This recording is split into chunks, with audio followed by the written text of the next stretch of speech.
Back here. Yeah, like, what's up, man? How are you?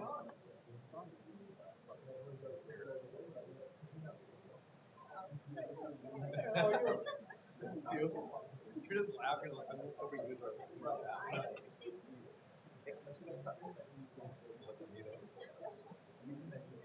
right.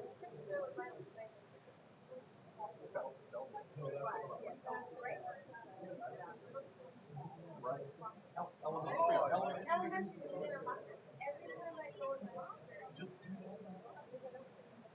No. Yes, you did. I could never get my first right. Oh, you're that guy. I kind of knew you were that guy. Oh my goodness, I don't remember doing that. Oh. I seriously, I don't remember. I'm sorry. Oh, yeah. Okay, that's fine. Oh, it's fun now. Oh, we have to do that. Oh, yeah, we I remember had elementary school. Yeah.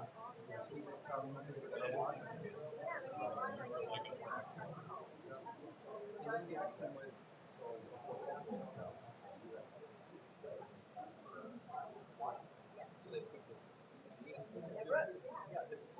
Yeah, and then we'll open up. Yeah, so I tried. Yeah.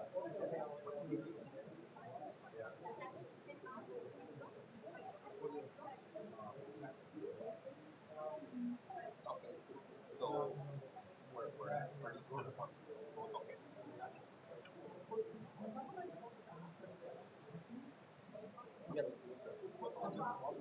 Okay, yeah, sounds good. Anytime you talk, Yeah. I'm gonna know a noise or something. Hey, whatever you want to do, man.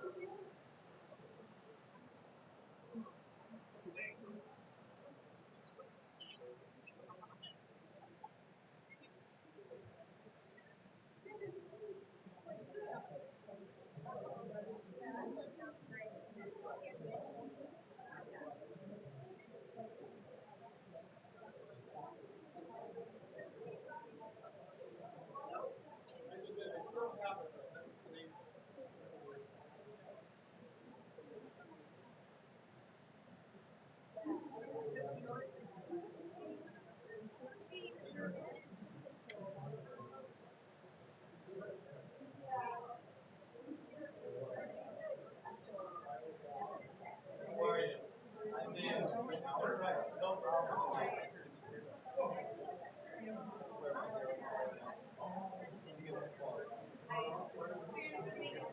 You know, that didn't help. My wife.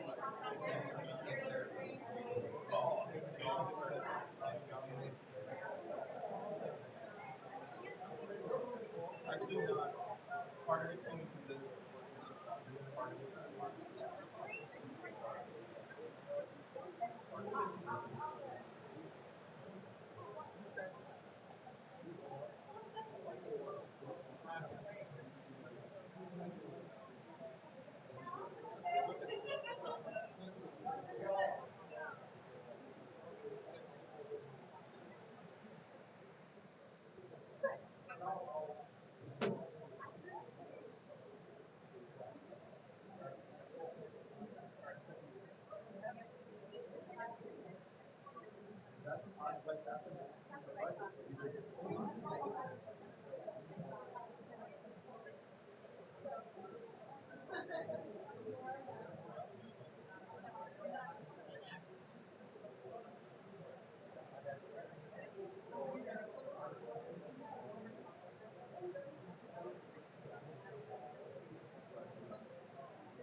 No, they don't actually go off. Oh wait. So we have to do. They all went off. No, we're still here.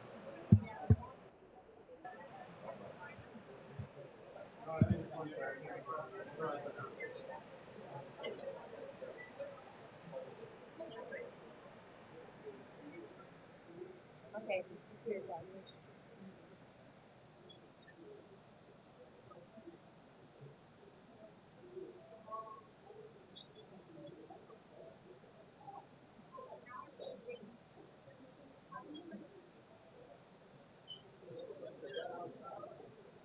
No, but now I hear it saying.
There it is.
Well, good afternoon and early evening, everybody. Welcome and thank you for being here tonight. For those of you who I haven't had the pleasure yet of meeting, I'm Brian Maher. I'm the superintendent of schools, and I am marshaling all of the power that I have in the office that I have to get rid of that noise that nobody can seem to figure out. So we're doing our best to try to run. Is it? I think we've done it. It was me. It was this. How's that for power? So thank you very much for being here tonight. Thank you for being a part of the group we've assembled. We'll go through. We'll have a charge for you in a little while as to what we want you to accomplish as a task force. First of all, I would tell you we had 161 folks who said, "Yeah, I want to be on that task force," or at least who said, "Yeah, I'd be willing to be on that task force." You probably all fall into somewhere on that continuum. And we knew that when you look at group processes, after you get so big, you really defeat the purpose of trying to get something accomplished. We are approximating the process that we used for the bond issue about a year and a half ago. We thought that went really well. I promise you, I was telling somebody today, you are not here to endorse anything that we have come up with behind closed doors. You are here to help us to come up with a solution that makes a lot of sense. We have, for probably a year, talked about process in the school district, the process of redoing the boundaries until we got to tonight.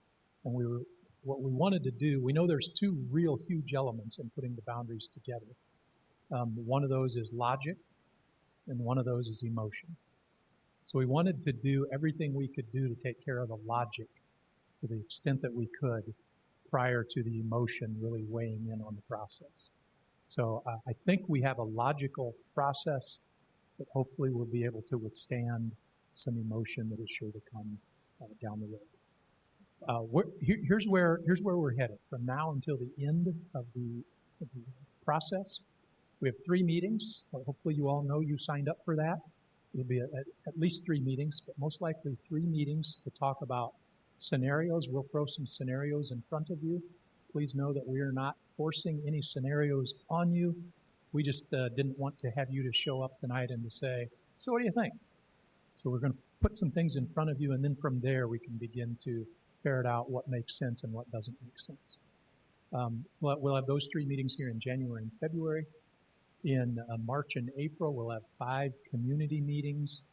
And then also in April, we'll take all of that information to the Board of Education, and the Board of Education will then be able to sift through that information in April and in May and make a decision in June. So that is the process. I want to introduce our Board of Education. Not able to be with us here tonight is Cynthia Mickelson, our board president, although you will hear from her in an interview or in a message that we have taped for you in a little while. We also have Nan Baker, if you just wave maybe, Carly Ryder, Kate Parker, and Todd Tolke, the other 4 members of our 5-member Board of Education. Also, I wanted to introduce you tonight to co-chairs that we have for this process to help take us through the process. Both of our co-chairs randomly, we didn't set this up this way, are Washington High School graduates. You can see them both here in a second, and you can decide whether or not they were in the same Washington High School graduating class. We have actually very, not very new to the community, but very new to really being engaged in some of our school processes is Janan Berberovic. Janan, did I say that anywhere near it? Thank you. Janan works with the Vera. Actually got to know him just a little bit last year in a meeting we had together, and I can't wait for him to get involved in the school district in a big way. And this will be a beginning step for him. Also, somebody who is not new to the school processes is Kent Alberty. Kent was a longtime school board member and has served this district and this community really, really well for a lot of years. Again, I'm not going to say whether or not they graduated from the same class at Washington High School, but they are both Washington High School graduates. Thank you both for your willingness to be in the position that you're in here with us tonight. And with that, you've got a lot of work to do, so I need to put the mic down and let you go to work. And I forget who I go to next. Kent and Janan, would you like to go through some opening remarks?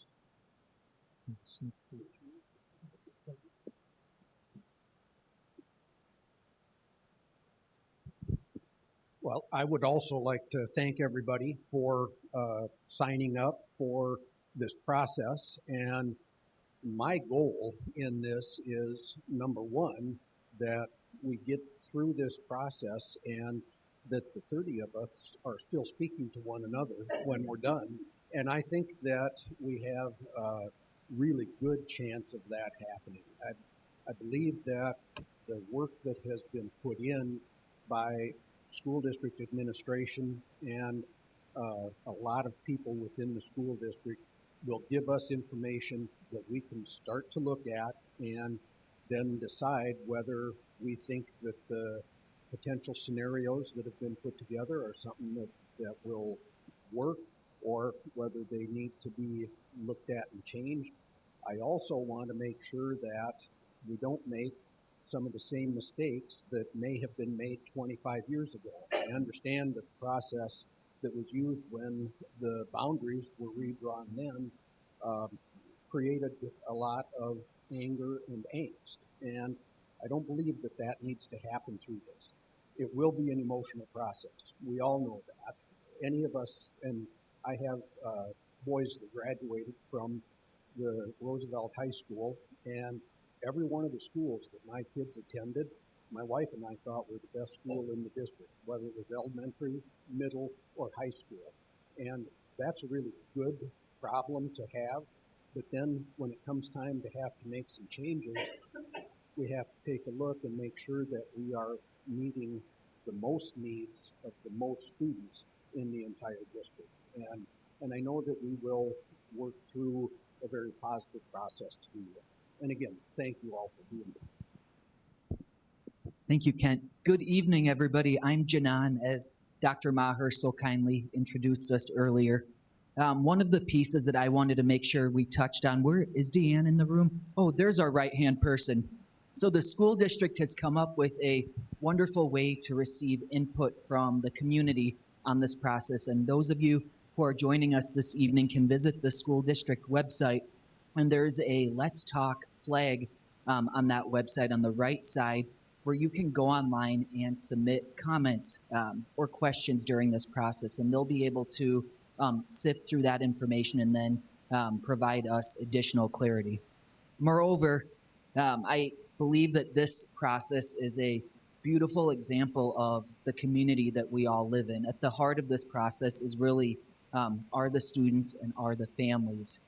And so what privilege do we all have then to be able to serve them in this important role? And I think the next couple months will be a lot of fun with you all. And Kent and I think both feel fortunate to have been asked to serve in this role. So anytime that you have questions, let us know, or log on and complete the your submissions through the Let's Talk process. Okay, well, I think it's time to actually get to work. Am I introducing Joe? Okay, well, we have with us somebody who just went through the travails of trying to get to Sioux Falls after a significant blizzard, and it looks like your clothes made it, or you travel impeccably well. So we have with us Joe Donovan. Joe is no stranger to the community, no stranger to some of you. Joe actually was in a very similar role to this one during the bond campaign. So he's very good at working through group processes, and hopefully will lead us to as much success in the boundary process as he did through the bond process. So with that, I turn it over to Joe Donovan. Dr. Maher, thank you. And thank you, everyone, for the opportunity to be here. I will tell you, I literally sprinted through the airport today. My bag was a little bit late. I will tell you that Wisconsin was not a bad place to leave today after the Packers' defeat last night. So it's nice to be in Sioux Falls. It's also nice to be in Sioux Falls, again, as Dr. Maher mentioned. A year and a half ago, I was engaged in your community in advance of your bond vote. And since that time, I've been in dozens of districts. I still tell people about the amount of engagement that you had in this community before that vote. And I think there were more than 300 people showing up at engagement sessions. It was remarkable. And so, again, you know this already, it's a special place. And I'm just very grateful to be here with you. My role with you is to assist with some facilitation it's to help ensure that the process that's been designed, which is outstanding, is a transparent process. That people from the outside can understand it, can be engaged, can know what's going to happen here today in our future work. That we can have an honest conversation, and ultimately to make sure that community members' voices are heard. So again, I look forward to working with you on that. The other thing that I should mention to you is that, again, I'm an outsider. I don't have children in this district. I don't own property here. I don't have any connection at all with any possible outcome. I'm truly an outsider coming in. My only job is to make sure that the process unfolds as it's been designed. The other thing that I'll mention is that my role will continue after this, and so there'll be some engagement sessions with the larger community. I'll be facilitating those as well. So our work will continue through this entire process, and I'll be a part of that as well. So as you start your work, I'll finish as I started, just by thanking you. Both thanks for the opportunity to be with you, but also thank you for taking time out of what I know is your busy schedules to be here for our sessions. So thank you.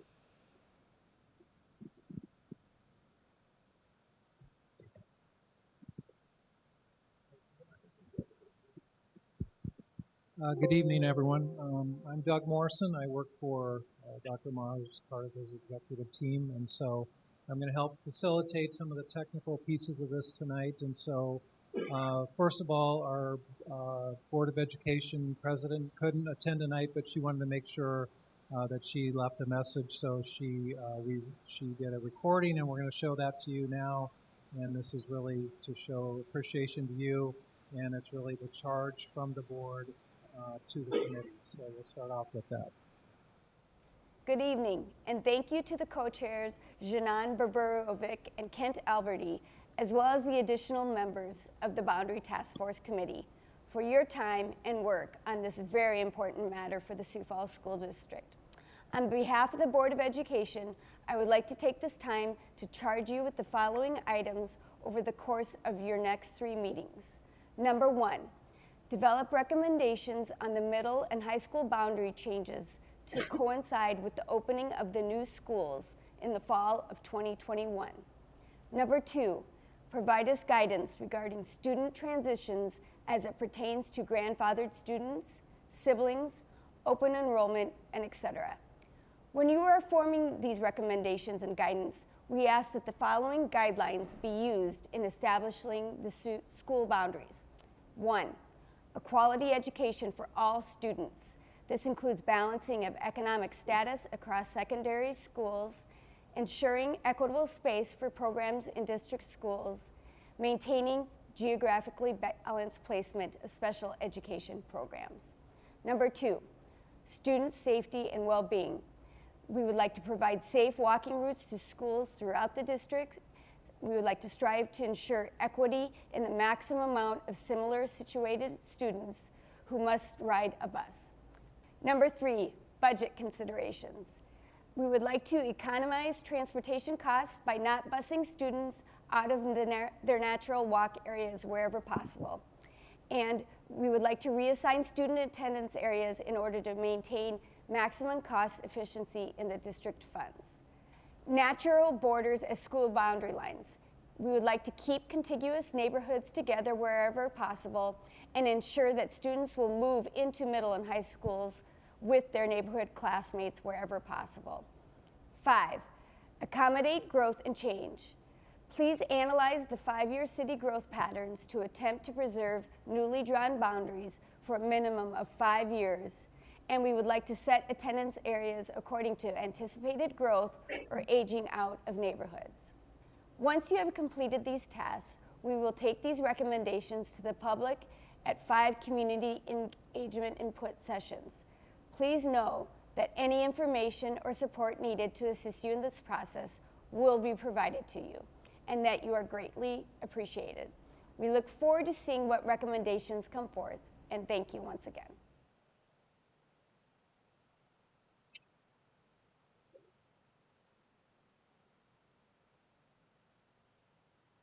So think the place to start is we've assembled materials for you.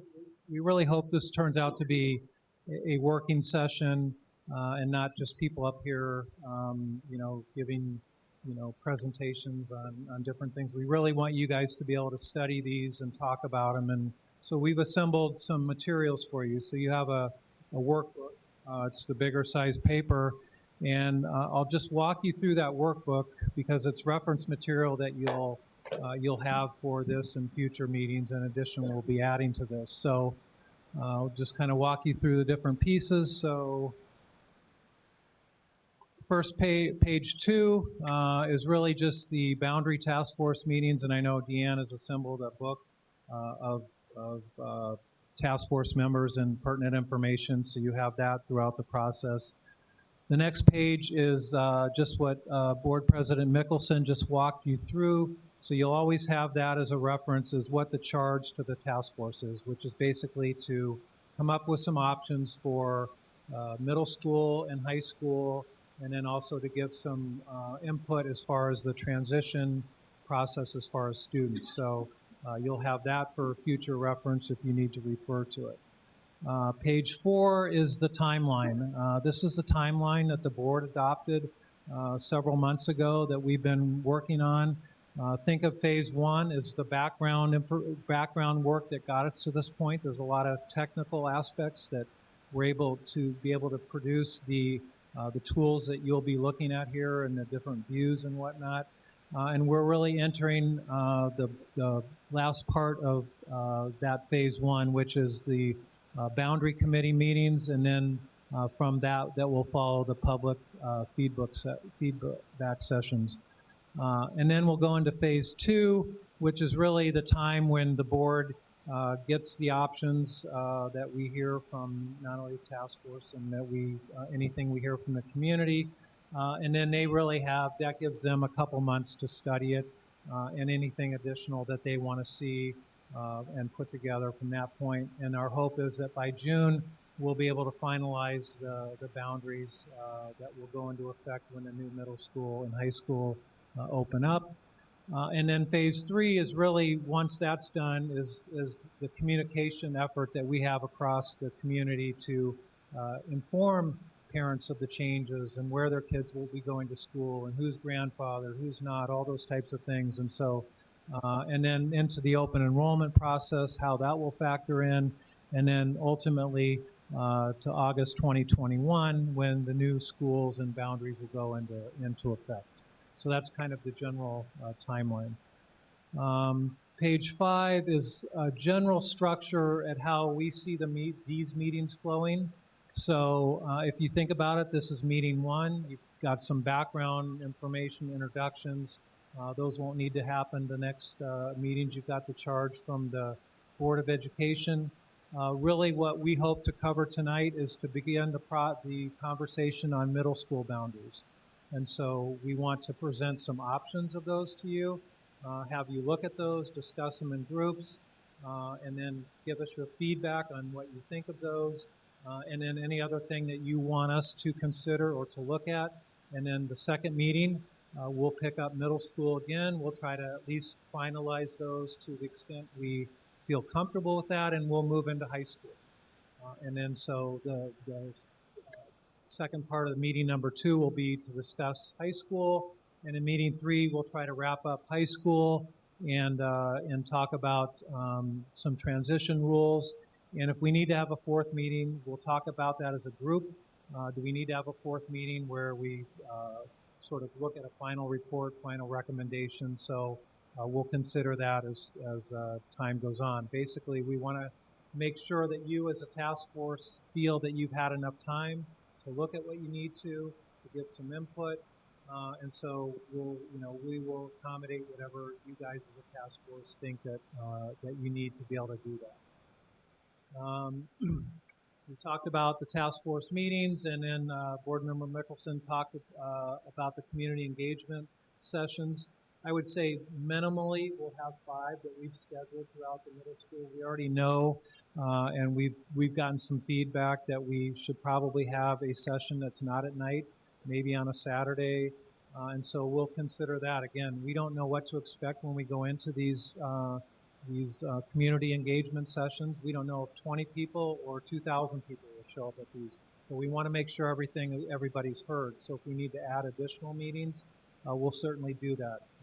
As we've allowed ourselves a lot of time in this process, essentially we have now until June to hopefully get to a place where we can make a decision. So those are the initial 5, and I'm sure there'll be at least a few others that come out of that.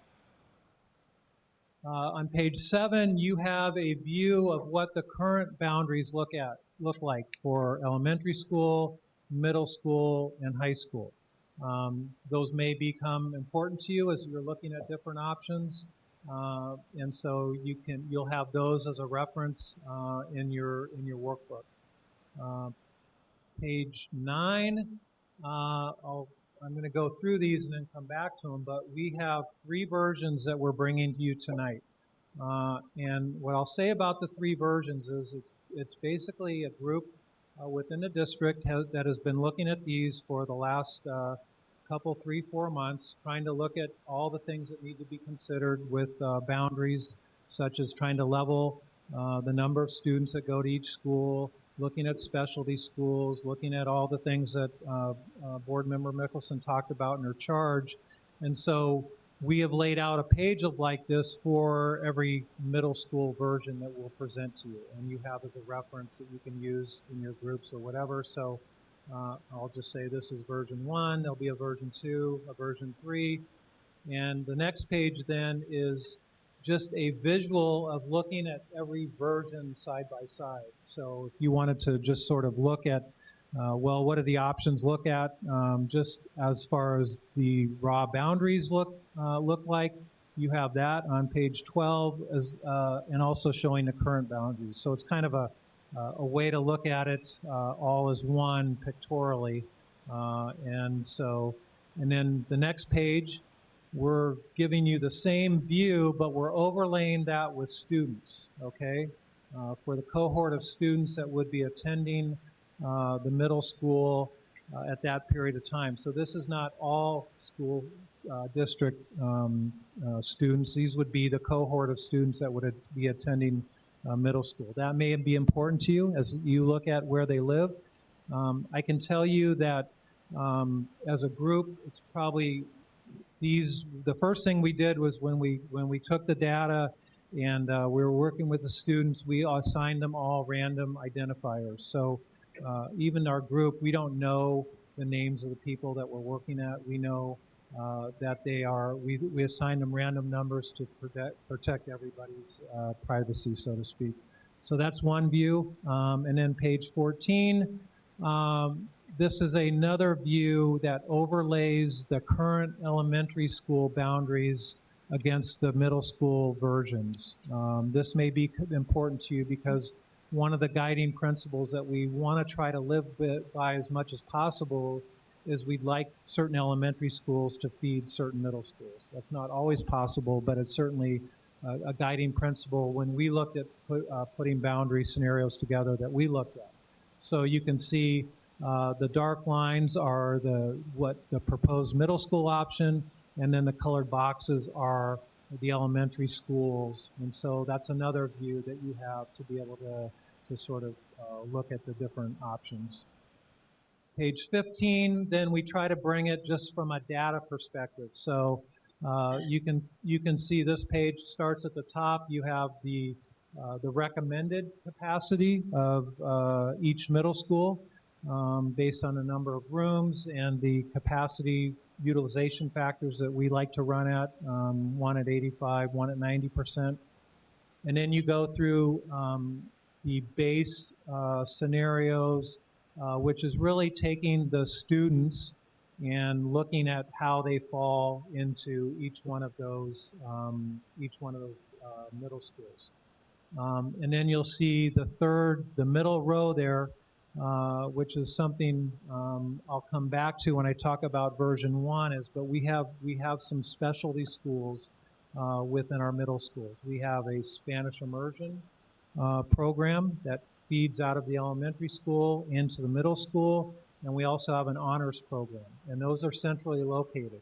And today they're centrally located at Edison, and we built our same models on that scenario because it's a centrally located school, and that's where the programs are today. So when we look at Edison, we have to level set that population to be able to accommodate that inflow of students. So you have a before view, and then you have an after view after we layer those students in that we believe will be attending those programs. And then, as Board Member Mickelson talked about, part of the charge was to look at socioeconomic demographics of the district and boundary. And so we've given you some views of what that might look like. So and we base that on number of students that are on free or reduced lunch, and we're providing those percents to you.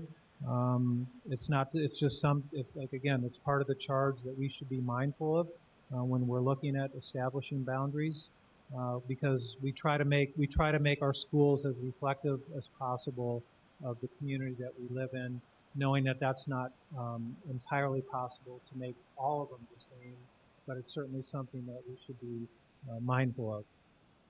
And I think is that it?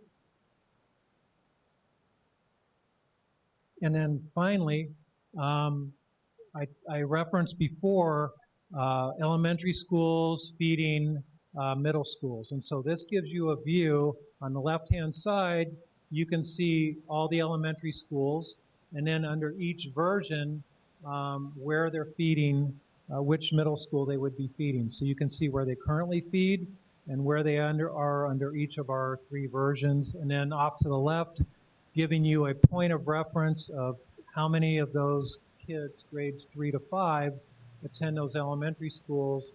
And that's also a late handout that I put on your tables here, where you can see it's the same numbers, just graphically shown as to how it may be important to you when you're looking at the boundary scenarios, how many students are in which elementary school. And so those are kind of the tools that we've put together. Like I said, a lot of background work to be able to put those together over the last 2 or 3 months has gone into it. A great technical team that has worked hard to put those together. And so with that, I think we might as well just dive in and kind of go back to version 1 and kind of look at, walk you through how this workbook works. So version 1, you can see in your workbook on the upper left-hand corner is essentially exactly what it says. It's what we're calling version 1. And you can see what's new now is you see Ben Rifle Middle School down in the southeast corner there. So when we built our boundaries, we basically know as an adjective, let's just say that trying to put, it's a little different, but let's think of it this way, trying to put 1,000 kids into each middle school and to have elementary schools feed middle schools. And so that's kind of how we started east and worked our way west. And so in this scenario, we basically filled up Ben Rifle. And you can see then on the right-hand side, in the upper right-hand box, the elementary schools that we have feeding those middle schools. So you can see in this case, for Ben Rifle, you have most of John Harris, you have Harvey Dunn, and you can read in your book there what's feeding that. So, and then what we've given you, the line underneath that, you can see the current enrollment of those schools, okay? Currently, so you would say, okay, at Edison, there's 1,117 students currently at Edison. Kind of give you a point of reference as to the current population of our current middle schools. Then the next line down, we go into, we're showing you grade 3, 4, and 5. We know who those kids are today. They're in our district. They'll be moving up to middle school. We know where they live. And so based on the boundaries that we drew, we're able to place them into the schools that would be their home attendance center. And so that's where you see Ben Rifle in this scenario would give you 1,016 kids. That home attendance center would be that. And we worked our way across. We put in, you can see Patrick Henry up there, Whittier, and you're working your way over. Now this middle section here is what I was talking about before. We have the Spanish Immersion Program and we have the Challenge Center. And we know that those are specialty programs that continue on in the middle school. And so again, we know based on the kids that are attending the Spanish Immersion Program today, we know where they live. And so we take some out of their home attendance center and we move them to into Edison. And you can see right here, you have a positive 207 coming into Edison to accommodate the Challenge Center or Honors Program. And then you have almost 300 kids that will be in the Spanish Immersion Program. And then of course, they're coming through they're coming from all those schools, so we have to subtract them out. It's really a zero-sum game. It's just simply an open enrollment process across the district.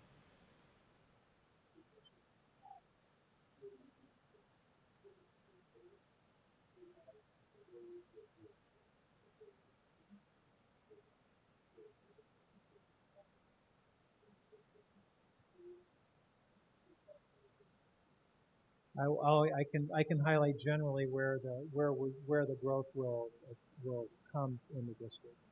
Yeah.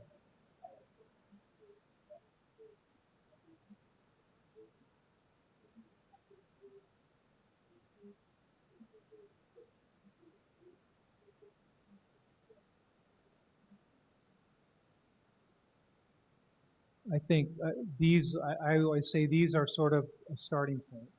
So these are 3 versions that we came up with that our board has never seen before. You guys are the first one to see them other than our working group that technically put these together. So you can say, yeah, we don't really like this version, or we want to see this. Could you look at this? Understanding, we have to draw the line somewhere, but we want to make you comfortable that if you want to say, hey, what if we did this, then we can certainly look at those and bring them back to you. Knowing at the end of the day, we've got to kind of balance the number of kids and keep all the other things in factor. So yeah, we have no favorite option. I can tell you that. We've just tried to put 3 different views together of what the scenarios might look like. Ian, did you? I'm going to mention all of you have a microphone on your table. And Anthony spoke, and some of you on the other side of the room may not have heard. When the little light on the bottom is green, that microphone is live. So we would ask you to please pull the microphone when you have the question so that others in the room can hear that question as well. And if you want to turn the microphone off as you are having small group discussion, you simply press the button and it goes red. So please don't be afraid to do that. We are recording the conversation so that we have this for our minutes of meetings and such. And we really would like to hear the comments that you're making. So please pull the microphone towards you and turn it off and on as you need to.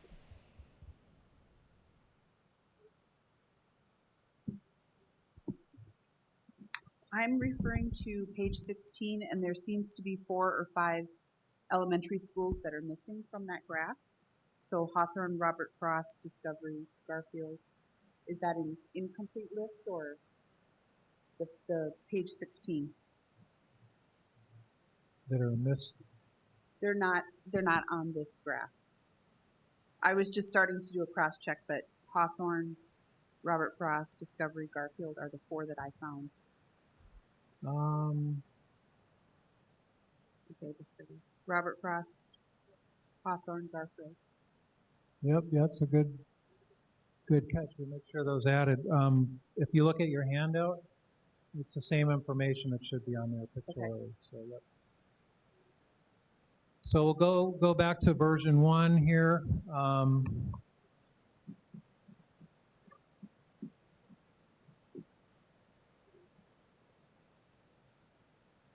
So talked about trying to accommodate for those specialty programs.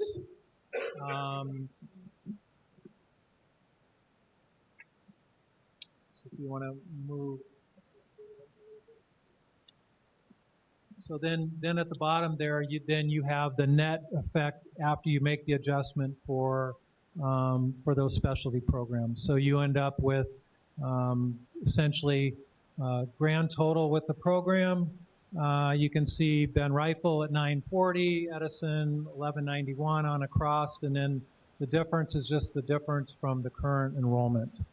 And then over on the left hand, or down in this box here on the lower right hand side, you can see what we call the economic status, or essentially the percent of kids that are on free or reduced lunch, both currently, the base home attendance center, and then after we make the allocation for the specialty schools, because that does have an impact. So tend to look at this versus that, just so we're mindful of that. And so version 2, essentially the difference between version 2 and version 1 is that we are going up and we're changing Edison, we're changing around things between Edison and Memorial a little bit.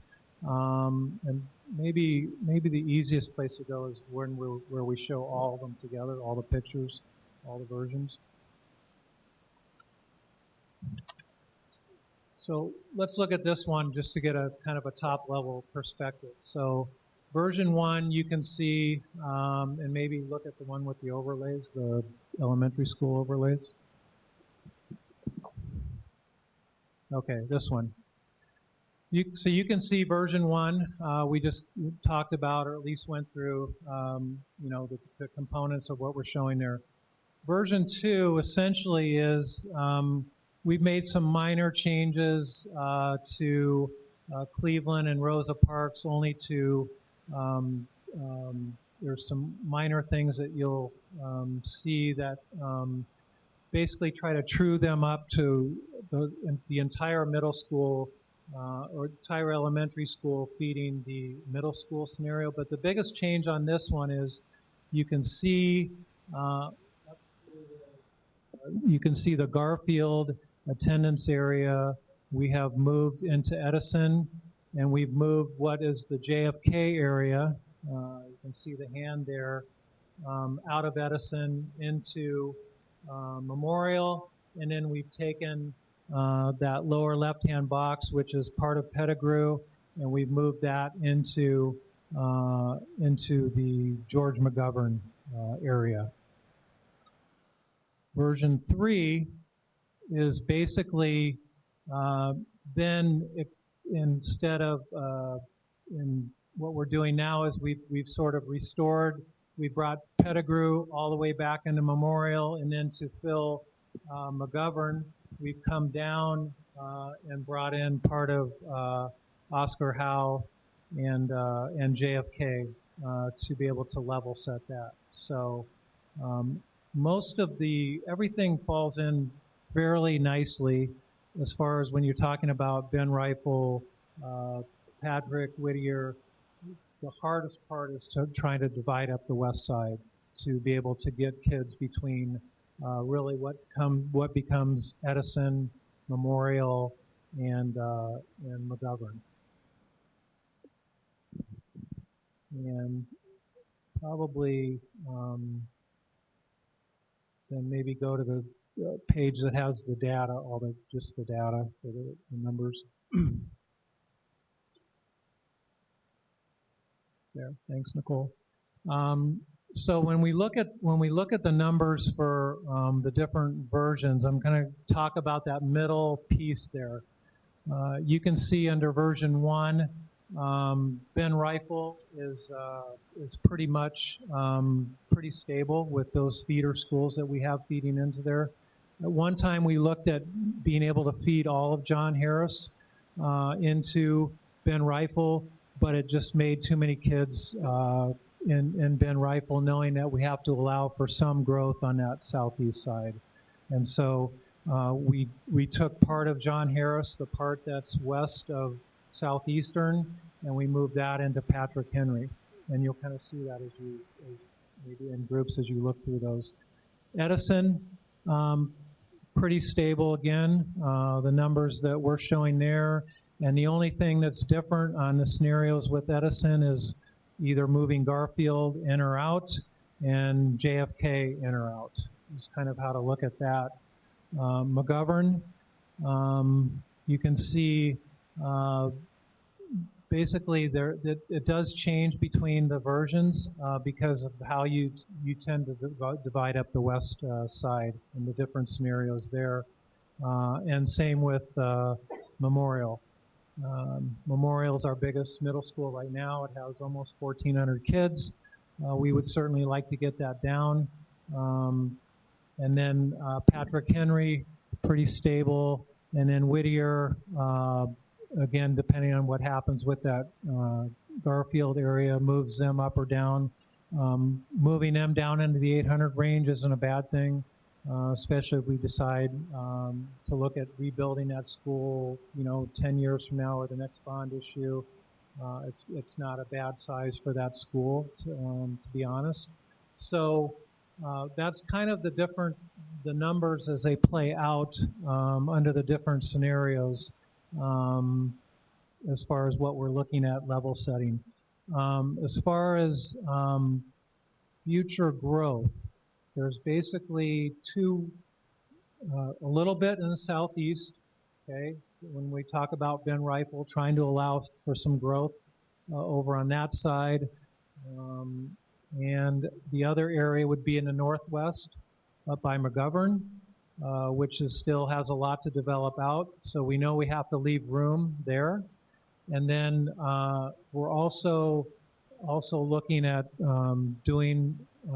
acquiring some land from Lennox over on the west side as well, where the hand is there.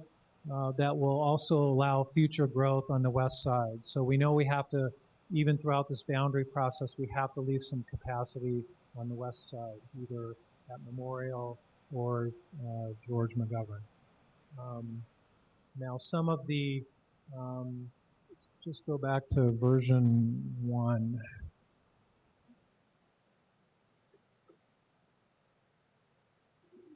One of the challenges with Memorial is that you can see where that star is, where the school actually sits in relation to the boundaries. So no matter what scenario is, it's very hard to just say, well, I'm just going to take the northern half of Memorial and move it up to McGovern or move it somewhere else, because those kids are in walking distance now. And so just because of the way it's positioned, you almost have to look at taking part of something down here and moving it to be able to accommodate that. And so that's just kind of one of the challenges that we face. So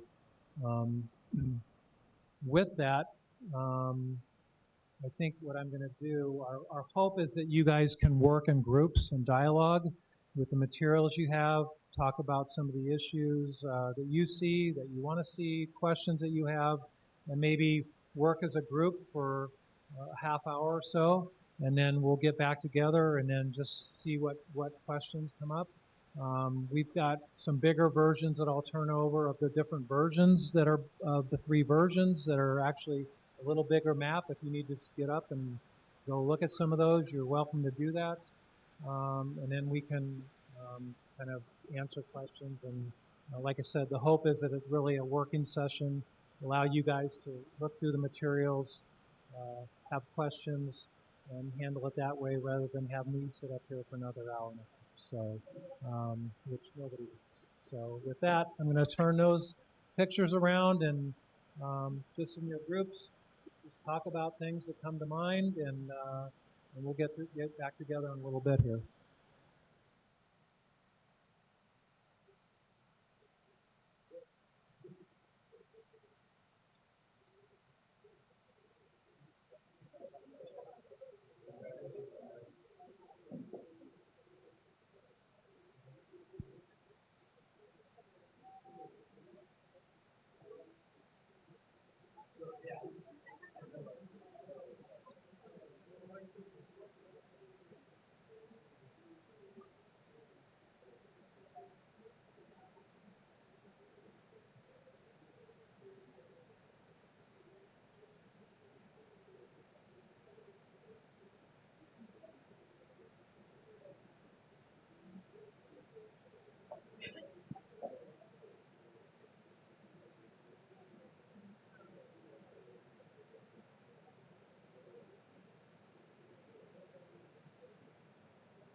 Yeah, pretty tough game last night, guys. There were a lot of it was funny going to the airport. So I thought it'd be interesting. But no Packers fans. That's going to be Vikings and Bears. This guy up to the next round. Mine to Yeah, right. At some point, it's a competitive thing. I know the Packers sweat. I don't know that they're going to do that. People keep saying they're advantage. They're 9 and 17. Yeah, that's fair. That's fair.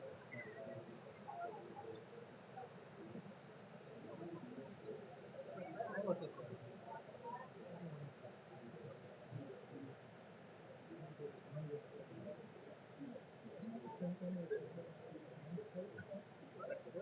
Yeah, that's true. That's true. Yeah.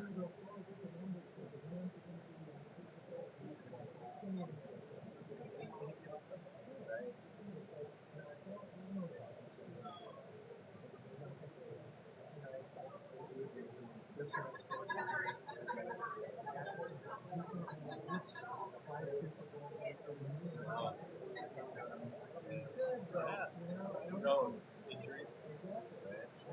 All talk about these people. Yeah. Projecting out next year. Right. I mean, I think they will, but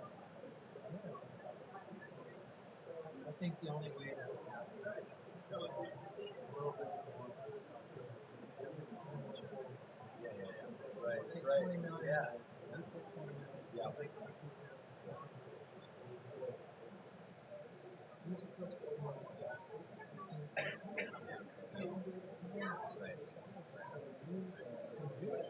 think that's why he's so smart.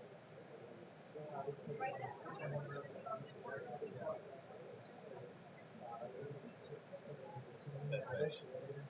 No, right. Anyway, so Maybe O-line. he's smart enough to do that too. He's got that longevity because he gets it. He's cautious and wiser. He goes for no count on him on a Super Bowl. Pennywise and Pound Foolish, you can just talk about that. No, I mean, who's going to take it? Yeah. Right. Yeah, right. Kelsey and these guys.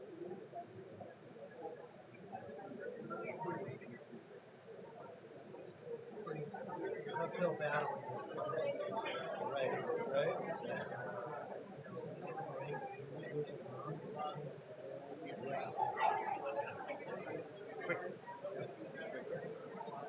Yeah, interesting. I didn't have it back very far, so there was 1 mile. I think he keep, if he could get 100, might change things. I think people have reasonable expectations. Yeah, I was with a bunch of guys last night. There was no one that had oversized ambitions for the team or expectations for the team. It's fun to be competitive. Yeah, I think it would be Big race. I think we just start with Yes, okay, so this headache.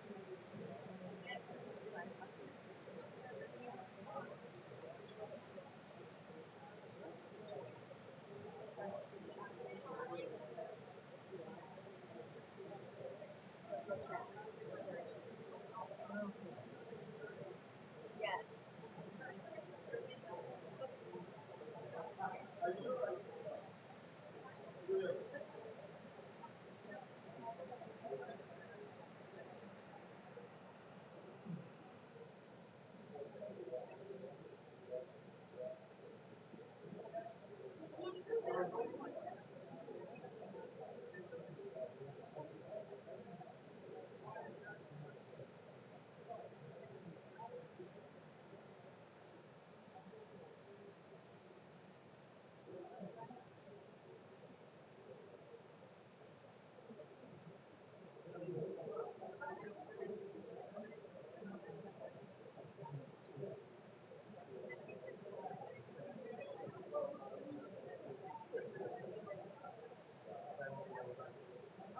I mean,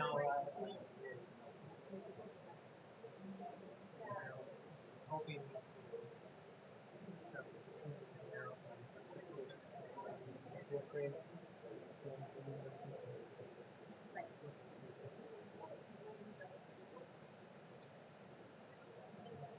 You know that somebody is.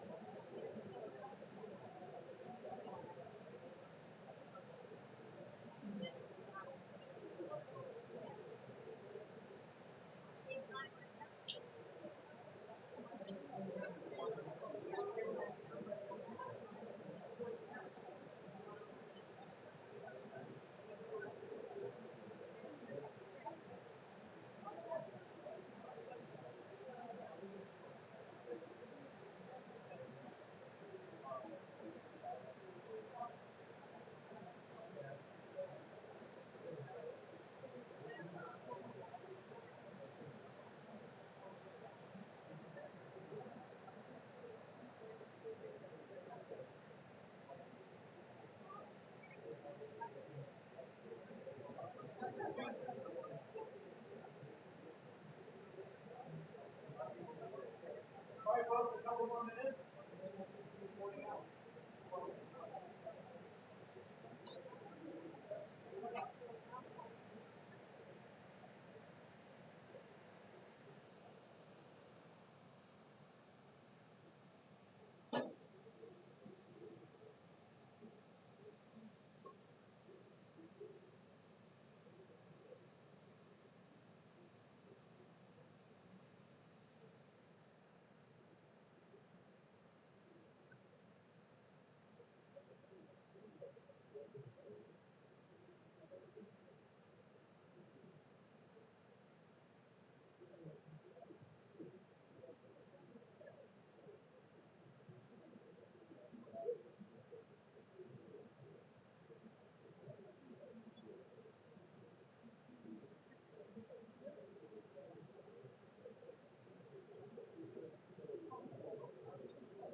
All right, folks, how do we do? It is a lot to take in. This is hard work. No one said that this was going to be easy, right? So here's the good news. The good news is we have a lot of time, okay? And we have some time tonight. And the idea is that we just want to, so many good conversations. I was just listening in on these small group conversations, and they were really good conversations. And so the idea now is just to have you talk with the larger group about the conversations that you are having in your small group. It can be general. And so who wants to start and just talk about what you discussed? And by the way, Deanne would be very mad at me if I didn't mention, make sure you hit the button on the table mic, okay? All right, I promised that I would do that. Who wants to start? Who wants to talk about your conversation at your table? Anyone? Yeah, go ahead. Make sure you push the button. Oh, good. Hi, I'm Megan.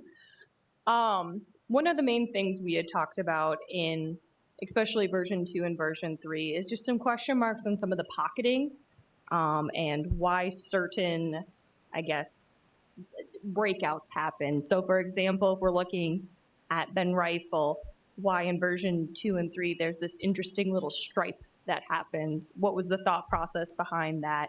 How did that come into play? And then if you look on the west side, the 3 little pocket areas, well, 4 technically. Version 2 has a very interesting one down at the bottom.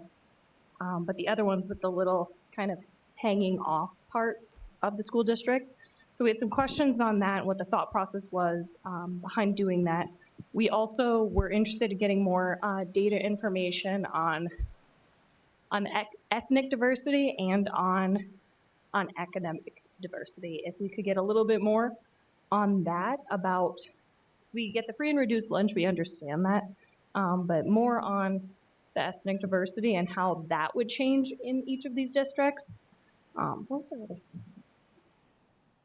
And then the academic. So those were kind of our main core questions. Was they were just looking for a little bit of answers to or a little bit more elaboration on.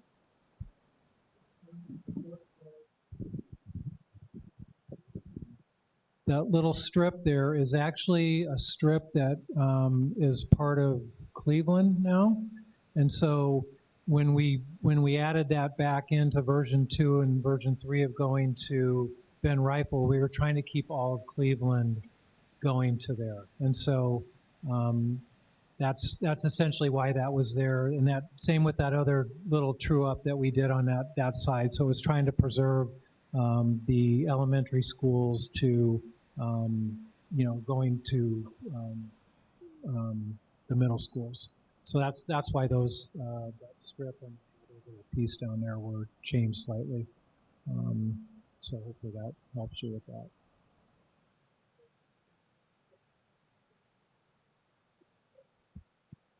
So we kind of talked about some of the same things with the pockets in the districts, and since part of our charge is to look at transportation costs, we had kind of thought about what busing costs might look like, especially with some of those little pockets, and then also looking at districts that run north-south and what that might mean in terms of trying to bus children down Minnesota and other, main roads at the beginning of the day. So we would like some more information on busing numbers. I think that would help. We'd also wondered about future growth on the west side and whether that was going to feed Memorial or McGovern, because we were looking at each of those different schools and looking at where more room is allowed under some of the different plans. We, I think, kind of came to the conclusion that we liked version 1 the best, taking those things into consideration. But we did have some questions on that one in terms of economic status. It looked like that one perhaps didn't drop down the economics on George McGovern in particular as much as we might like. And then we kind of echo some of those concerns too about looking at some of the ethnic demographics and see what that looks like for that one too. And then we did notice on version 1 too, not only does it not have some of those little pockets, but it looked like in the chart, at least on the information that we have now, and I know some of the elementary schools are missing, but there were only 4 splits of elementary schools to different middle schools as opposed to 5 and 6 with versions 2 and 3. I don't know, busing one. I don't know, some generalities, there's about 50-some% of our kids are bused today. 61? Okay, so 61% of our middle school population is bused today. We feel, I guess, just in a general sense, you would say with an additional middle school, that some of that busing would improve. I don't have exact costs for you, but you would have to say just with the addition of a middle school and kids being more proximity to there might be less busing, but I don't think it would be more than 61%, but no, you would assume some of the Ben Rifle kids would walk, and currently they're getting bused. Yeah. Either Whittier or but at least that give you a frame of reference today how many kids are bused. And then as far as the west side, you're talking about future growth. So we know that in the George McGovern, in the northwest portion of town, that will grow eventually. And that will, as that develops out. And then additionally, and so that growth would be in the George McGovern school, which is why that's sort of under this scenario left a little smaller. Now, we're in a process with Lennox right now of acquiring some land over there. I don't know, Todd, can you maybe show them on one of those maps kind of where that area is? But we're in a process of acquiring about 300 acres, or 5.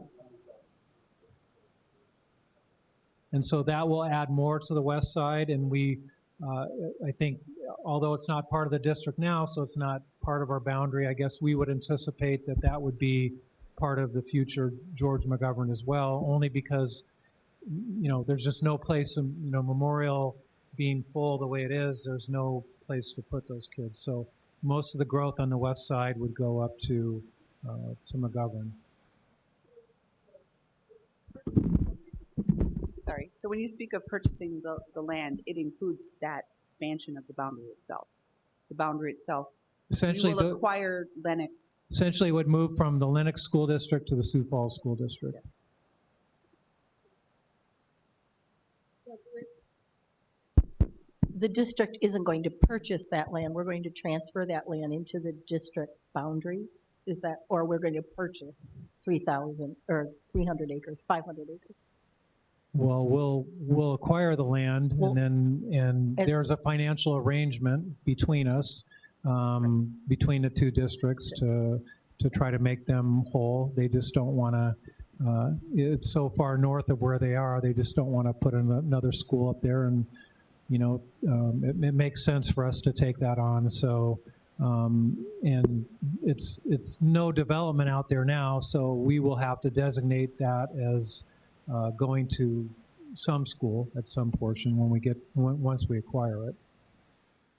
I don't know, Todd, any other feedback? Yeah, I just say it's a tax sharing agreement and it's limited. I mean, it's got an end date, but we're going to share the taxes off that land for a while, depending on what type of property it is.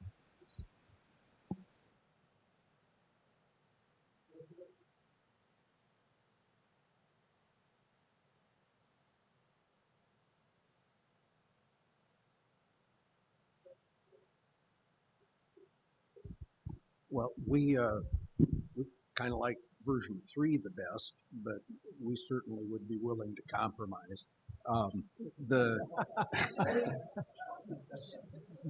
Some of the questions that we had were, as we looked at version 3 down at the bottom corner, there's a little piece that is now assigned to Memorial that we wondered if it would be possible to move that into McGovern. It's on the southeast tip of Memorial, over on the corner over here.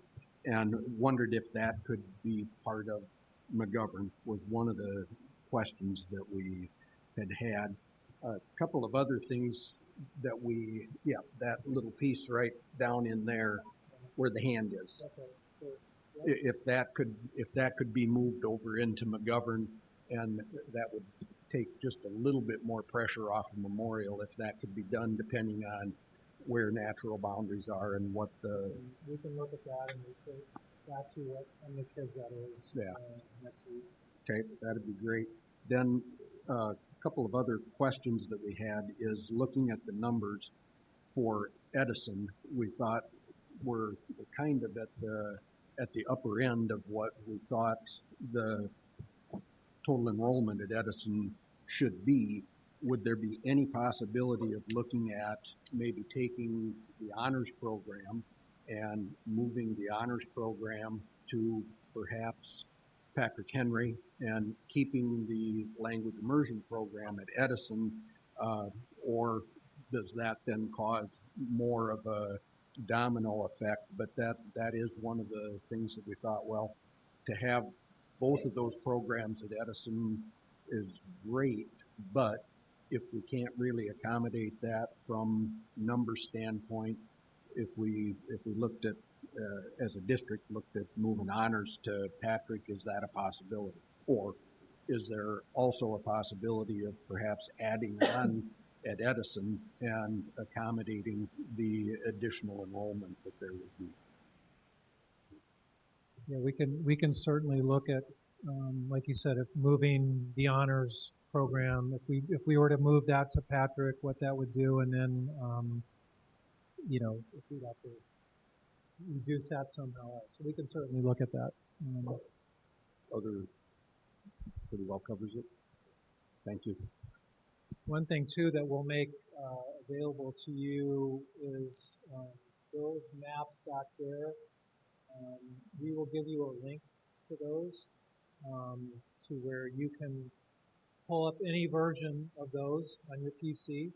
You can pull up version 1, version 2, version 3, current elementary, the current middle school boundaries, and then you can type in any address and see where it falls out on there. So don't feel like you need to take pictures or memorize that or whatever. We'll make that available to you where you can zoom out and zoom in and sort of, between, it's a lot to absorb tonight. We know that, but we want you to sort of take the materials, and other than what we come up here tonight, is to the next week and a half, look through it, go online, look at those boundaries if you choose to, and say you can really look more at specific streets or things of that nature. And so,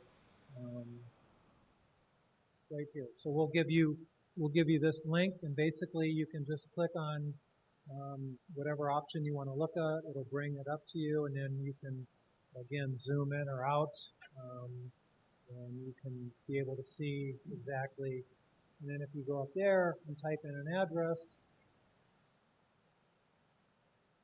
it'll pin it on the map as far as you want to see that. So we'll send you that link tomorrow first thing, so you have that available to you for the next week and a half. So sometimes it's just helpful to sit in space of your own quietness and just sort of, okay, look through the materials and look online maybe at some of this stuff in a more interactive sense. So the team has worked hard to be able to give you those tools to be able to do that. So we'll send you that link as well, and make that available to you.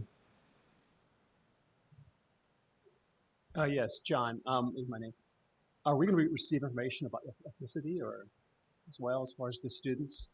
Excuse me? Information about. I will, as I said, when we went through this process, we assigned every student a random ID. And so we will certainly, I will talk with I'm not putting you off. I will talk to our school in-house legal counsel and kind of consult him as to what information we should be disclosing and not disclosing, right? Just out of, make sure that we're doing what we should be doing as a district. To echo across the same thing. I think all anyone really wants is just kind of the same breakdown of like percentages, and I would obviously not identifiable information. So. Yep.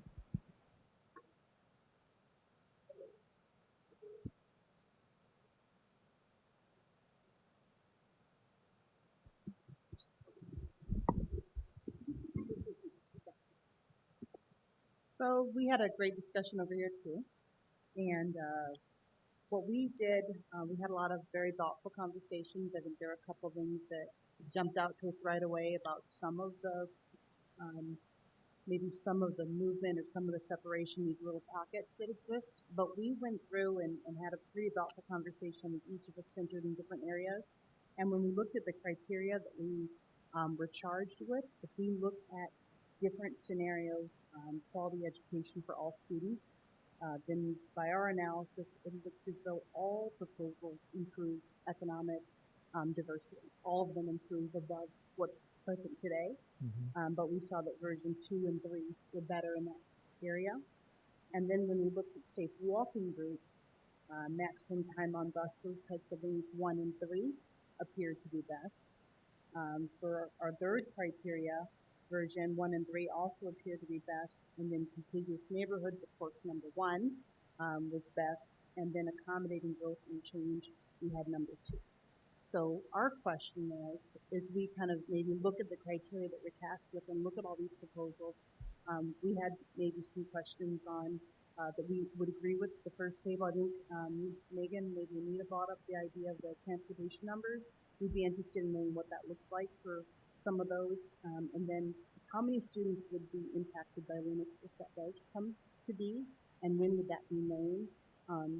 Because we have some questions maybe. Stephanie had some really great ideas of maybe just moving some of the packets just in some really good ways. So we want to maybe know how specific would you like us to be with our request for information before next week? That's our question. Sure.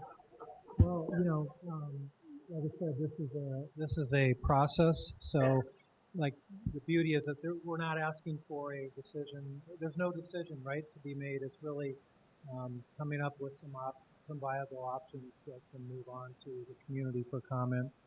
However, if you have information requests, we want to get those back to you, right? We don't want to say, well, we can't produce that. Most things we can produce. So if you want to know how many students are in a particular pocket, we can certainly do that.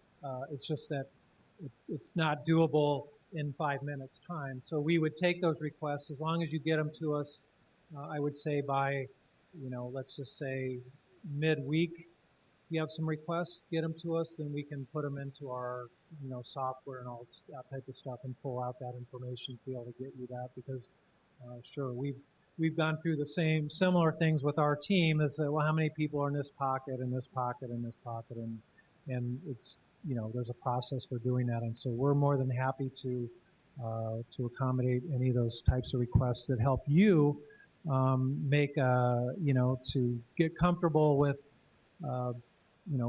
Any different scenario, or even in the final report is passing something on, like you said, we like this scenario because of this, we like this scenario because of this, we don't like this scenario because of that, and that may be what the final report is, right? So it's sort of giving that feedback, because it's going to be a 5-month process to be able to get to the board comfortable with that everybody's been heard and they've looked at all different options. So yeah, if you have, certainly send them on to Deanne's email and she'll forward them on to me, and we'll kind of catalog those and then report back to those. What I'm hearing, Kent has a request on the specialty schools, and we've heard you on the demographics, so that's something that we can hopefully be able to present in some form or fashion to you on that. Yeah, and that's our job, is to get you guys what you need. Like I said, these were options that we came up with based on information that we had. One question, and this is more of just a question about what we can know, and I'm wondering if there's any data or opportunity to know if the propensity to leave the district, if based on any decision that we make. So is there a way to know, like if a student or a family is currently enrolled in the public school and then this decision rolls out, is there a way to know, have a percentage or a propensity to leave the district to go to, say, a private school? I mean, predicting how many, or well, we did this 25 years ago, so I don't know. You know, we're all on sort of new territory here from that standpoint. But certainly we know that students and their families have choice in Sioux Falls, right? You know, to attend one of our schools, or there's a great Catholic system, or a you know, Sioux Falls Christian, or a number of schools out there, and those are always open. I don't know if we choose an option, if it'll be so displeasing to people that they will choose to move to another district or not. Dr. Maher, I don't know if you have anything you want to comment on that other than kind of from that standpoint. I think you nailed it. I was sitting back here thinking about, can we get this information and that information? And I think there's a whole lot of the information that you've talked about that we can get. But the last one, I thought the best method that we can come up with for that, I think, is to roll the dice. I don't know how we would address that issue. The free and reduced price lunch, the race and ethnicity information, I think we can get all that, and I bet legal counsel will let us provide that information, and I think that's pertinent. I don't know how to do the predictive information on who might leave, but for the rest of it, I think we can really get you a lot of information between now and the next meeting. Yeah, we just know, you know, we know we're growing at 200, 300 kids a year, right? And that's been pretty predictable over the years. So, and you know, that's kind of what we kind of use a lot of different models to project that. And so that's what we know at this point. We hope that after 5 months and 6 months of being transparent, letting everybody have a voice, that at least people feel that they've been heard in this process. Will it please everybody? Probably not, right? And so, but we just have to at least make sure everybody's heard, and then they have their personal choice to make. And then, like we said, there's always been a element of open enrollment in the district, and we've tried to accommodate that as best we could. However, we know in recent years that has been more limited than before, just because of the capacity that our schools are at. So we're hopeful that building a new high school, building a new middle school, obviously increases our capacity, and maybe able to bring back some open enrollment scenarios that have been closed in the past, but we'll have to see. But that's our hope. And in the third meeting, Dr. Nold is going to walk you through the current open enrollment process, and then some thoughts around what you guys think about, you know, should seniors be grandfathered in? What about juniors? What about siblings? What about all those types of things?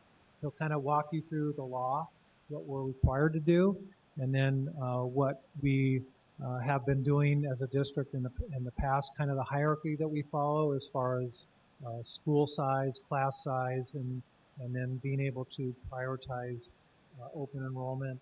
And then, like I said, we certainly know on the west side has been closed to open enrollment, and even other schools. If you look at the trend, Patrick Henry has been sort of dwindling as far as open enrollment, and so we're hoping that enables us at least to look at some more open enrollment than what we've been dealing at. So that's another choice if you, but it's really based on capacity and a whole process that we'll kind of walk you through.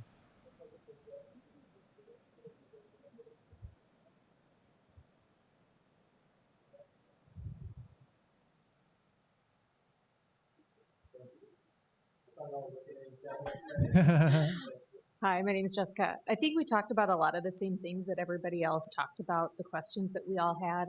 I think a concern that came up, I'd almost like to see a fourth version presented that's kind of based off of version 3. But if we're using the reduced lunches as a indicator of diversity right now, that version takes Memorial from a 22% down to an 18%. And that's really low. That section that you're cutting out there from 41st Street south of Roosevelt and down over to the interstate, that's cutting out a lot of that diversity that's currently at Memorial, that's already the least diverse middle school in Sioux Falls. It would be nice to see a version of that that somehow addressed the diversity at Memorial.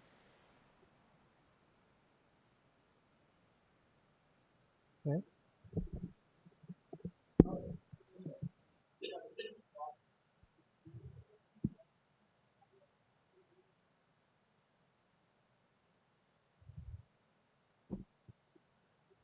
About towns surrounding Sioux Falls. Like, as far as I knew, at least a few years ago, Harrisburg didn't allow open enrollment. So, like, for the southeast side, that's pretty much developed for the most part. We wouldn't really see much more growth moving into that school area. But, like, the west side, there's a lot of open area that still has to develop. Yeah, on the southeast side, there actually is quite a bit of land. We were talking about that earlier. That's still yet to be developed out there. We refer to the Capiman land, and so we don't know if that will be apartments. And so we're kind of watching that that area.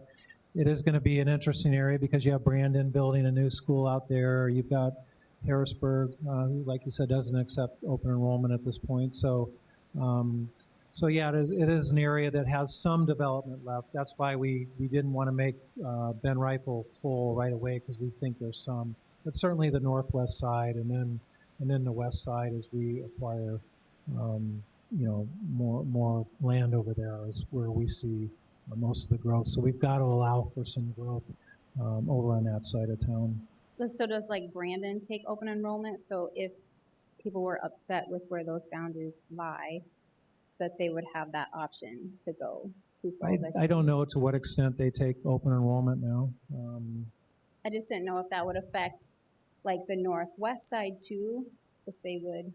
It's an entry. I can tell you as a district, we have about a little over 1,000 kids that open enroll into our district, and we have about 350, 400 that open enroll out of the district.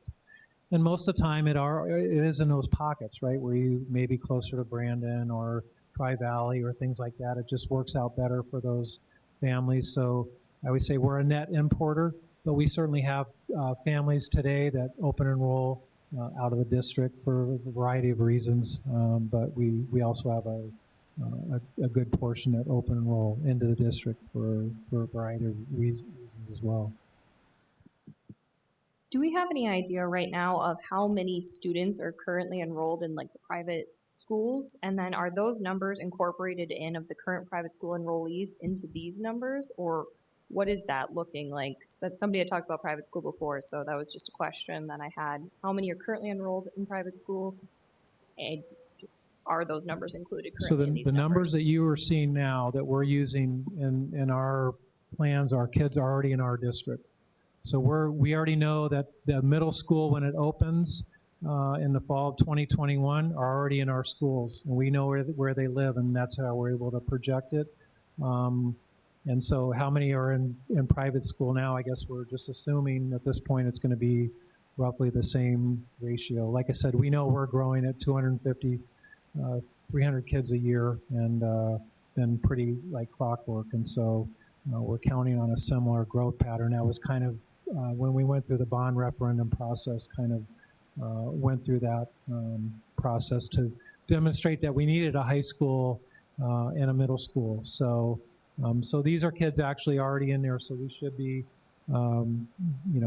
pretty accurate at that point. So I think, so at least as far as we'll look at a fourth scenario with what it would look like to bring more socioeconomic diversity into. We heard that's a version that you want to see. Kent will look at the kind of give you a view of if Patrick Henry were to move in, or the honors program. And then we'll get you the diversity numbers. which I don't think will be a problem, and we'll send that to you ahead of time, ahead of the next meeting. So, you know, we have the data. If we're okay to release it, we'll just make sure that we give that to you in an email in the next couple of days, so that you have that to look at before the next meeting. In this scenario 4, we'll just call it, and then however we portray, whatever we come up with for the honors program, we'll present those at the next meeting to you. We'll kind of wrap up, or at least put middle school over here, and then we'll dive into high school and kind of stay with that rhythm, and then hopefully get through that. And then the third meeting, we'll kind of synthesize everything we got. And then if we need a fourth meeting to talk about a final report, we can talk about that as well. But we want to be respectful of your time and make sure that we aren't here, to all hours of the morning looking at this stuff. And also, it's been a lot to absorb, and we want to give you guys the next week and a half to go and study your material and fire your questions away. So Doug, just one quick request. I think it would be prudent of us to show grade area, or even if we're not willing to kind of commit to which school, but show those growth areas. Show them by color. I mean, just put it on paper so that people can see that we know where that's coming. And yeah, we'll take the current, we'll just take the A map of the district, and we'll kind of show you where that growth is going to happen in general, right? So I think it's easy to see if you were to pull up if you were to pull up that one of those, you can even probably go in and see, like if you were to zoom in over here,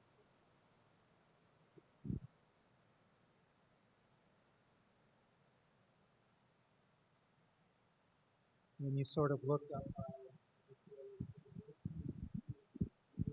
there's an area that's got to develop up. You can basically see any place that there aren't streets per se, and it's not in the industrial park. So the airport's the airport. And so you can kind of see some areas on the east side that are in our district that are sort of land that will eventually be built out with homes. And so that's why we say we still think there's some growth areas in the east side, and we don't. And then if you did the same on the west side, you would be able to see up in the, obviously up in the George McGovern area to the northwest up there, where up in that development. So in a general sense, you can go in and look at these maps and kind of see where some of that development is yet to happen that will fill in eventually. But knowing that at some point, absent doing another sort of land swap or whatever you want to call it with another neighboring district, we're landlocked. We're sort of landlocked, and we've known that. So it's basically filling in what we have. Obviously, nothing's going to go here. Industrial part of town, probably not much is going to happen there. So it's kind of those two areas that we see. Yes, when you look at page 13, this is my name to John. It shows us where everybody lives in Sioux Falls. Is it possible for us to get a map like that in terms of the issue of race as well? Because I think we need to look at geography in terms of race and not just the numbers. So if we could see a map like that in terms of race as well, I think it'd be very helpful to develop a diversity question. Right.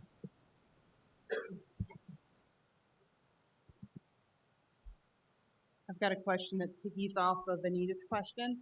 The criteria on page 3 has us looking at growth patterns for 5 years. So some of what you talked about that we could kind of maybe extrapolate and guess that there's some open pockets for development. How would we get that idea of how much and where in 5 years in that specific area of time? Well, I mean, we can, trying to remember if the city, I mean, we can certainly, we know like on the land we're acquiring from Lennox, if it's this many acres, we know how many houses will generally go on that. You can say in 5 years, I don't know that much of that will be developed out as well. In fact, even on the northwest side, we could give you 20 years from now, maybe if everything filled in, what that would be. I'm not sure that it would be significant in 5 years from now, but we can certainly take that as a takeaway to see what we can look at there, certainly to get you comfortable with that. Perfect. I've got a question. We were talking a lot about busing and trying to keep, the students closer to their schools. And I was wondering if there's data that shows the way the main corridors for busing go to each one of these schools now, and how you'd anticipate that would change. So if we were looking at, I think it's version, the one where it's all the way down, version 3, yeah. So if you look at McGovern then, in version 3, you could potentially have the busing system would have to go all the way to the north part of Sioux Falls and all the way down to the south part. So we'd be interested to know what the traffic and the busing would be for something like that, if there would be some kind of.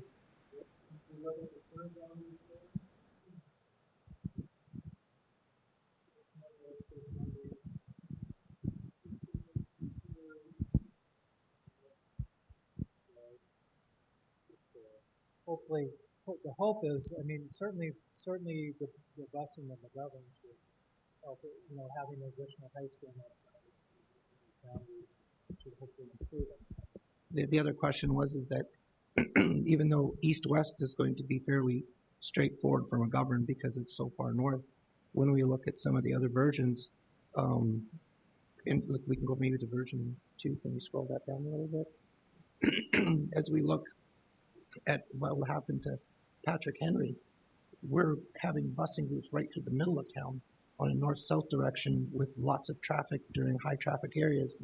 And that's going to be a whole different ball of wax versus McGovern, which is a little farther out going east-west. So I think having some kind of idea of the main busing corridors would be helpful in making some of these decisions. This is Sam with City of Sioux Falls Planning. We certainly can try to provide whatever you'd like in terms of future growth projections. I certainly work with the school district on that all the time. So, just keep that in mind. We can certainly provide that information, whether it's over the next 5 years or if you want to see the next 20 years. So, and the same thing kind of goes with busing corridors. If you want to start seeing information about traffic projections or traffic counts, we've got that information too. Thank you, Sam.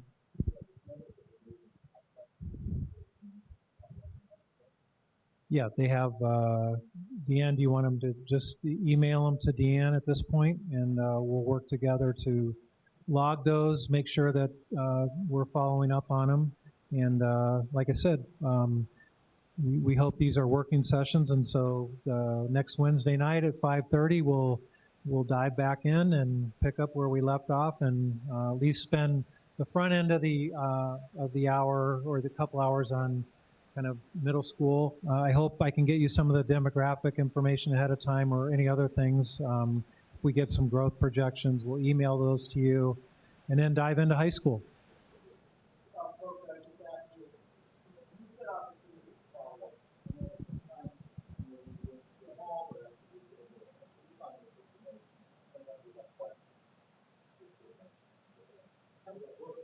My own rule. If you have questions, take the district up on that. Ask questions, okay? Before I turn things over to the co-chairs to close things down, just want to thank you again for being here and spending your night here. Look forward to seeing you next week. And with that, I'll turn things over to our co-chairs. Please make sure you use your microphone. Well, thank you all for keeping this very positive discussion. That's what I knew we could come away from here with good questions, and the solutions will come at the end. And I appreciate you giving your time to us to work through this process.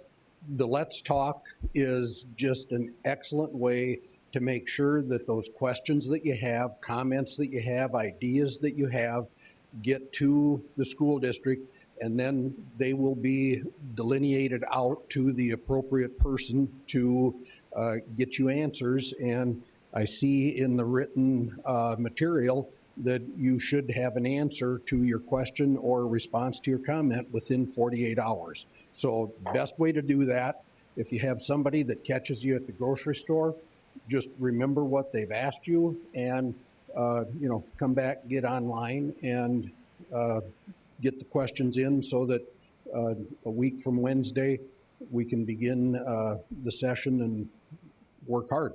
So thank you all. Have a good evening.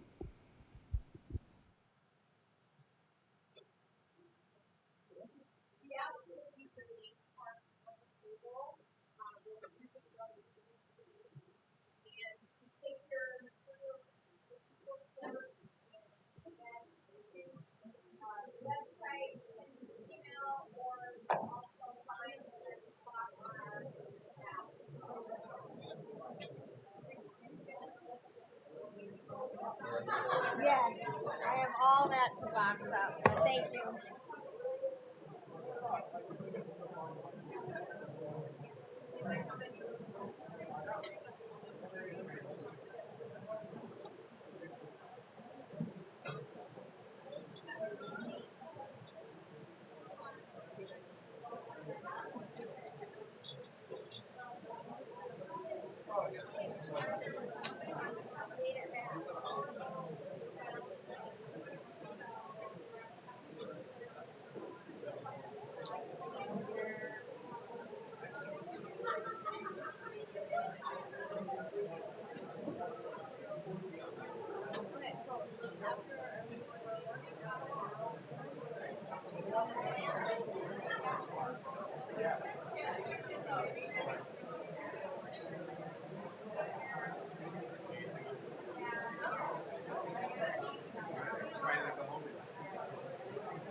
I love the airport. I love doing that. No, I'm just saying, we could, like, I could go on my travel talk. Matter of fact, guys, I see.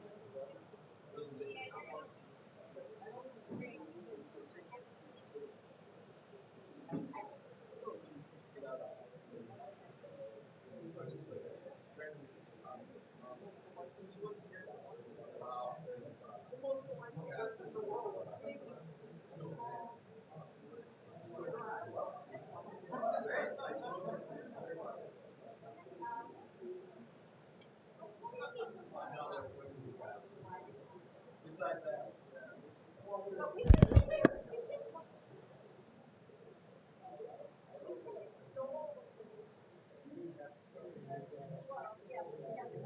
that's right.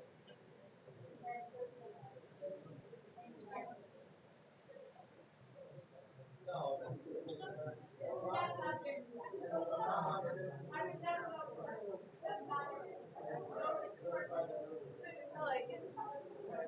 Just can't get into it. We can't get into it. I don't want to touch it.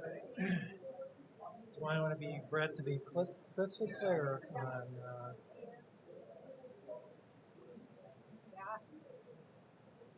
Thanks. Yeah. Yeah.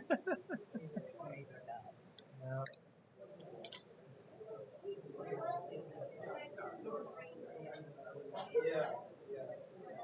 I didn't know of you.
good?